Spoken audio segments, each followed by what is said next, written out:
Boa noite aos amigos de registro do Centro Espírita Caminho da Verdade, pelo convite da noite de hoje, de falarmos do capítulo 8º do Evangelho segundo o Espiritismo, e para iniciarmos, que possamos elevar os nossos pensamentos a Deus, nosso Pai, nosso Criador, de misericórdia e bondade para com todos os seus filhos, e a Ti, Jesus amado, que a luz sublime que emana do Teu amor e da Tua bondade possa envolver a cada um que nos ouve na noite de hoje. Que a Tua paz habite os nossos corações, que os bondosos Espíritos, ao estudar os Teus ensinamentos, possa nos ajudar na compreensão e no entendimento, para que essas lições sejam vivenciadas em nossa própria conduta. Agradecido a vós, rogamos esse amparo divino para iniciarmos o tema na noite de hoje. O capítulo 8º do Evangelho segundo o Espiritismo, das Bem-aventuranças: Bem-aventurados os que têm puro coração, porque verão a Deus. Então, pureza, isso está em São Mateus, no capítulo 5º, versículo 8.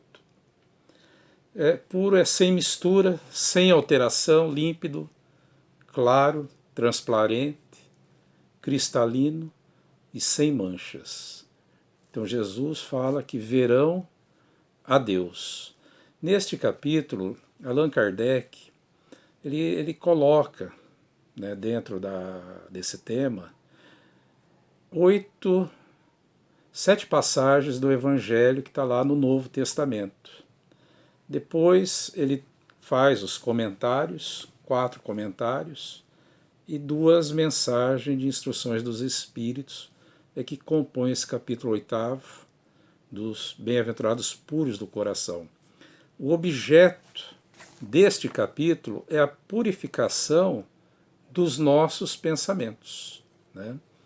Então a mensagem que abre esse capítulo está em São Marcos, capítulo 10º, quando ele diz: apresentaram-lhe então algumas crianças a fim de que ele as tocasse, e como seus discípulos se afastassem com palavras ásperas os que lhes apresentavam, Jesus, vendo isso, zangou-se e lhes disse: deixai que venham a mim as criancinhas, e não as impensais, porquanto o reino dos céus é para os que se lhes assemelham. Digo-vos, em verdade, que aquele que não receber o reino de Deus como uma criança, nele não entrará. E depois de as abraçar, abençoa-as, impondo-lhes as mãos. Então a criança, se nós observarmos, é o símbolo da pureza, da simplicidade, da humildade, espontaneidade, ingenuidade, e também é o símbolo da confiança. Então na criança, os sentimentos, os valores negativos que ela não guarda, ódio, rancor, não tem maldade, e na criança nós não temos, também não vamos encontrar ali egoísmo. Então por que Jesus falou de crianças? Nós sabemos que a pureza real é dos espíritos puros, que é desconhecido aqui na terra dos homens, né? Então o reino dos céus é para eles, os espíritos puros. A imagem da pureza é das crianças, que é bem conhecida de todas. Só que Jesus deixa claro, o reino dos céus é para os que se lhes assemelham. Então Allan Kardec, no item 3, diz: daí não dizer Jesus, de modo absoluto, que o reino dos céus é para elas, mas para os que se lhes assemelham, ou seja, as pessoas que carregam no transcorrer da sua existência corporal esse símbolo de pureza, simplicidade, humildade, ingenuidade, confiança, espontaneidade, ou seja, as virtudes. Que nós não venhamos à fase adulta a carregar, guardar ódio, rancor, nem maldade, nem ter egoísmo. Esses valores negativos é que nós temos que abolir de dentro de nós, do nosso ser. Então Jesus falou das crianças, dessa pureza que ali tem. Se nós analisarmos a figura da criança, observarmos antes do nascimento, né? O que é a criança antes do nascimento? Então nós vamos observar que é um espírito velho, sendo a criança um espírito velho, ou seja, o corpo é novo, corpo físico, é uma reencarnação só. Então na infância, essa criança, nesse corpo ainda se formando, não manifestou nenhuma tendência perversa ou de maldade. Então o que ocorre? Antes do nascimento, para quem quiser ter uma compreensão melhor, aí fica uma lição de casa. O livro Missionários da Luz, do Espírito André Luiz, pelo Chico Xavier, lá ele tem um capítulo até extenso que ele fala do processo reencarnatório de Sigismundo. Ali ele narra com detalhe de riqueza muito grande para nós ver o trabalho no mundo espiritual propiciando o nascimento, a reencarnação de um espírito. Então, antes do nascimento, o espírito se perturba, perde a consciência de si mesmo, permanece numa espécie de sono e suas faculdades ficam em estado latente, antes do nascimento. A partir do nascimento, aí nós vamos ter o quê? Que é um novo ponto de partida e vem o esquecimento do passado, ou seja, de reencarnações anteriores. Então, ali, nessa nova encarnação, nessa nova etapa, é um novo ponto de partida. Ou seja, as ideias se desenvolvem acompanhando o crescimento do corpo. Nos primeiros anos, as ideias que vão formar o caráter dessa criança estão adormecidas. É mais maleável nos primeiros anos. Ou seja, é mais acessível às impressões que podem modificar sua natureza e fazê-lo progredir. Aqui é de muita responsabilidade para nós que temos um pouco do conhecimento do mundo espiritual e das finalidades da encarnação. Então, nessa fase é que se lhe pode transformar os caracteres e reprimir os maus pendores. Tal dever que Deus impôs aos pais. Missão sagrada que terão que dar contas. Então, esse item, essa missão sagrada que os pais terão que dar conta, nós podemos ver com mais detalhe nas perguntas 208, 383, 385 e 582 do Livro dos Espíritos. Lá está muito com muito detalhe essa responsabilidade dos pais na formação da criança, né? Preparar ela para o futuro. Então a importância do aprendizado, pai e mãe, né? E não esquecer que os filhos, criança, serão no futuro os orientadores, serão pais e mães também. E nós temos que preparar eles. Então, essa importância, muitas vezes nós passamos distraídos da educação moral dos nossos filhos, preparar ele para o futuro.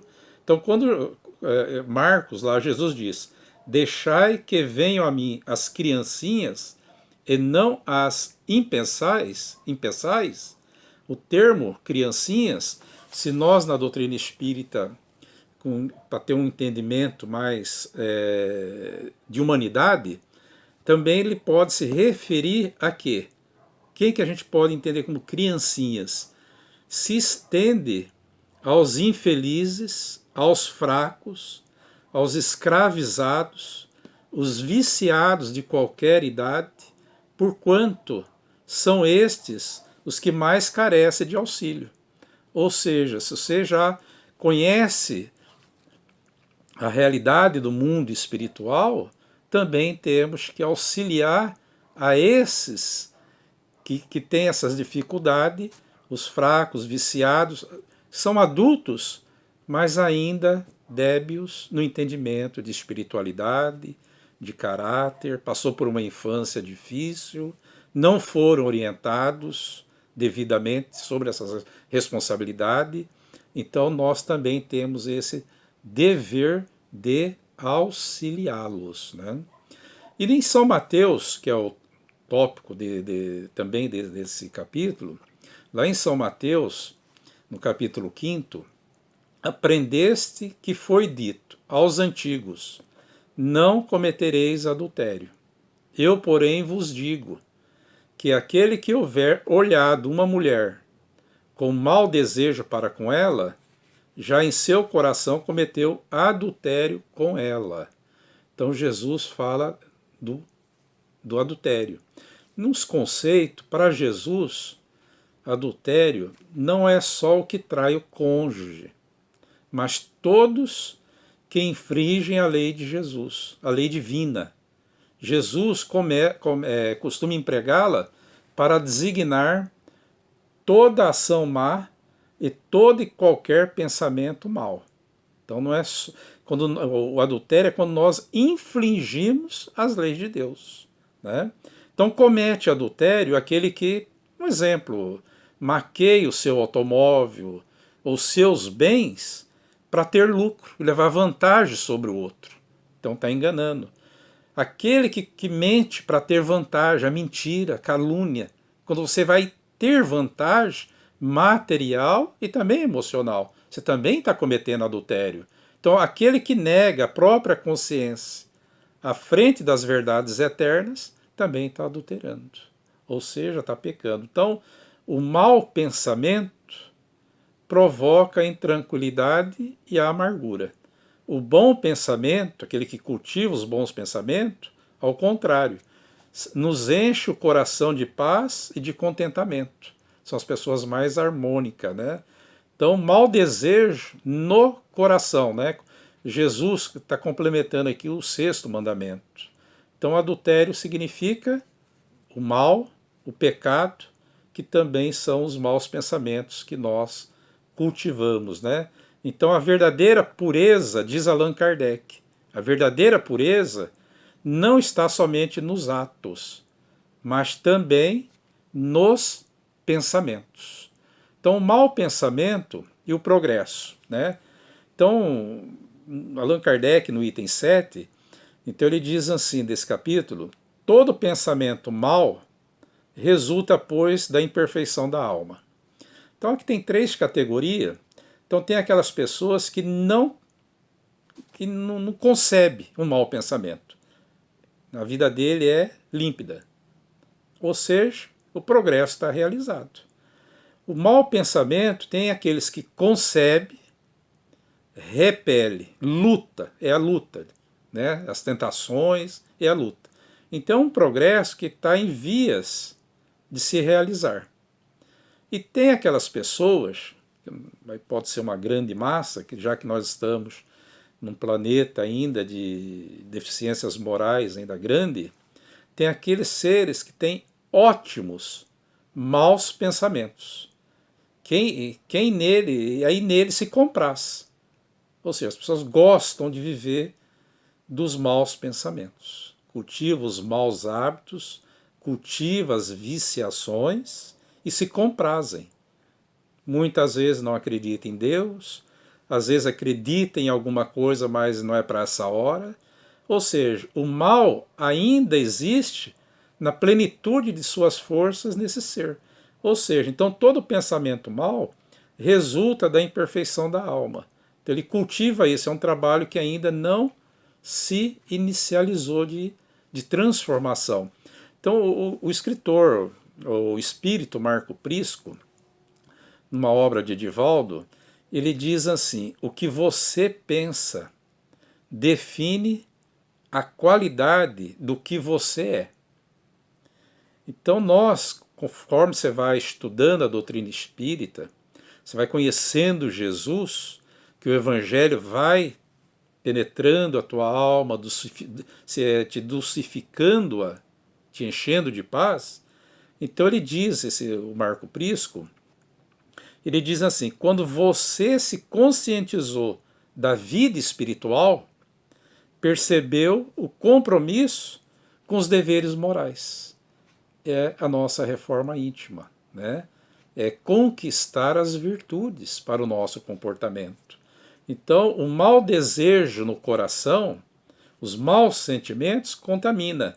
Porquanto, diz Allan Kardec, porquanto do coração é que parte os maus pensamentos.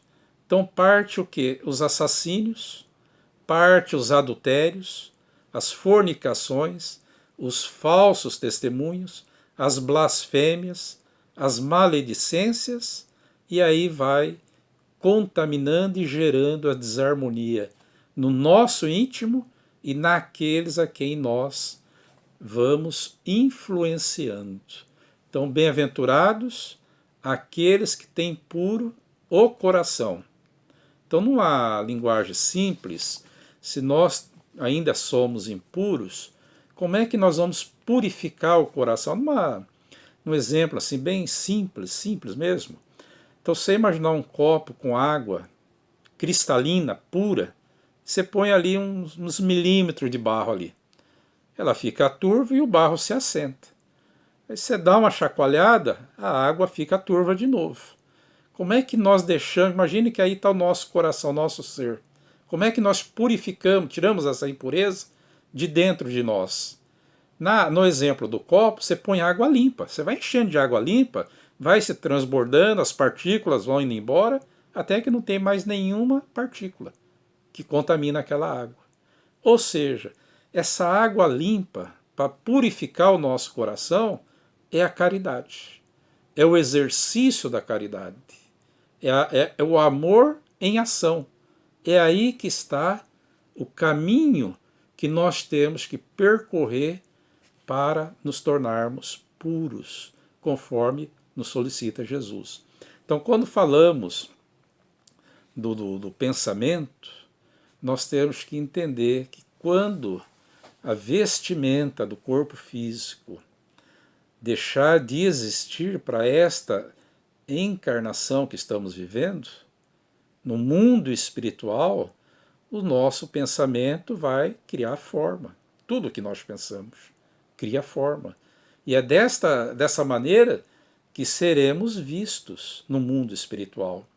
Daí muitas pessoas desencarnam, voltam à espiritualidade, chega na erraticidade, aí tem a dor da vergonha. Aí quer fugir, quer se esconder. Então, com o corpo físico, nós conseguimos esconder as nossas imperfeições para o outro que está encarnado. Conseguimos enganar, mentir. Então, os nossos pensamentos estão sendo, diríamos assim, no fluido cósmico que nos envolve, está criando lá, ela cria imagem. E todos enxergam o que realmente nós somos e o que realmente nós pensamos. Então a maior dor para o espírito ao desencarnar é a dor da vergonha. Então lá não tem que nada para que nós possamos esconder. É que o que Jesus falou, a verdade vai nos libertar, mas a verdade vai prevalecer sempre. Então que nós possamos fazer esse trabalho de purificação da alma. E Jesus, só para nós concluirmos, né, enquanto ele falava com os fariseus, para nós não termos esse comportamento. Então Jesus foi e sentou-se à mesa. Aí o fariseu entrou então a dizer consigo mesmo: por que não lavou ele as mãos antes do jantar? Disse-lhe, porém, o Senhor: vós outros, fariseus, pondes grandes cuidado em limpar o exterior do copo e do prato. Entretanto, o interior dos vossos corações está cheio de rapinas e de iniquidades. Insensato que sois! Aquele que fez o exterior não é o que faz também o interior? Então, muitas vezes, lavar as mãos é fácil, né, nas práticas exteriores. São regras humanas, é ilusão, fazem hipócritas e fanáticos. Agora, as práticas da moral, quer dizer, expurgar o coração, é difícil. São os mandamentos divinos e é a realidade.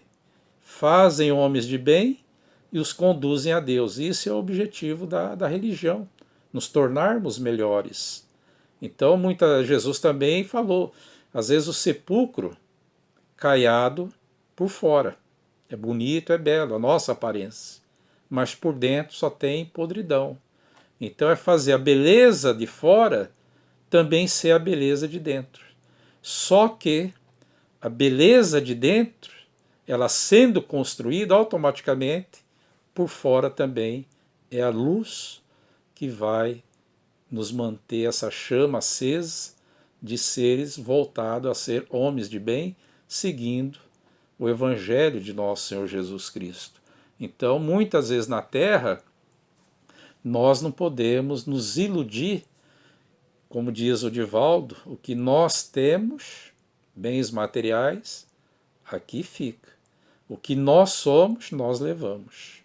São as qualidades morais ou os vícios. A ignorância ou a sabedoria, isso nós levamos. Convivemos com isso na erraticidade e voltamos à próxima reencarnação com esse patrimônio, que é nosso, é da alma, é do espírito.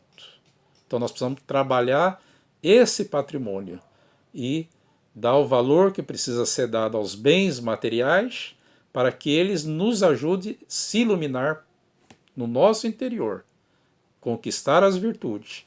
Então a água límpida para tirar as impurezas é a nossa ação na caridade.